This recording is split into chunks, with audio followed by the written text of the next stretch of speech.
You keep calling it laziness, but notice when it happens. It's never random.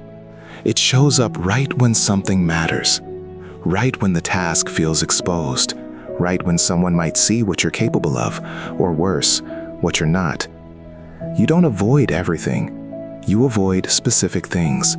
The email you don't open, the project you research but never start, the gym membership that somehow feels heavier than your body. And you tell yourself a soft lie. I just need to feel more motivated. No, motivation isn't missing. Safety is. Because starting means risking proof. Proof that you're not as talented as you hoped. Proof that you might actually succeed and have to maintain it. Proof that your excuses won't survive contact with reality. So you scroll. You reorganize. You clean your desk. You plan instead of act. It feels productive. It feels harmless. But there's a pattern here you don't want to look at. And it's not about laziness. It's about escape. You don't procrastinate on things that feel safe. You procrastinate on things that threaten your identity. Notice the pattern. You'll spend 2 hours watching productivity videos, but not 10 minutes doing the uncomfortable task. You'll rewrite your to-do list 5 times, change the font, color-code it, feel briefly in control. But when it's time to actually begin, suddenly you're tired, hungry, overwhelmed, not in the right headspace. You say you work better under pressure. That's not a strategy.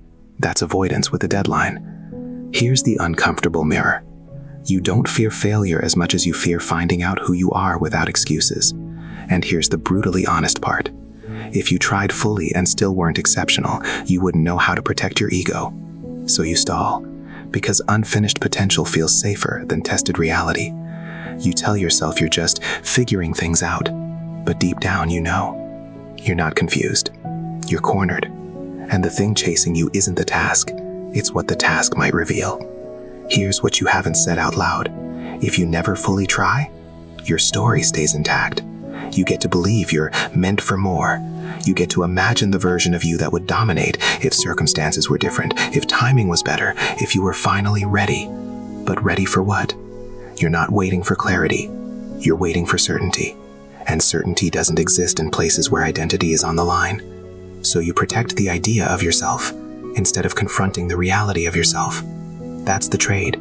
You sacrifice growth to preserve potential. You call it stress. You call it burnout. You call it needing balance. But beneath all of it, there's a quieter truth. Trying would end the fantasy. Because once you fully show up, there's no more mystery about what you could have been. Only evidence of what you are. And that's the part that terrifies you. Not the work, not the effort, the exposure. You're not lazy. You're hiding from the moment that forces you to see yourself without protection. And you already know it.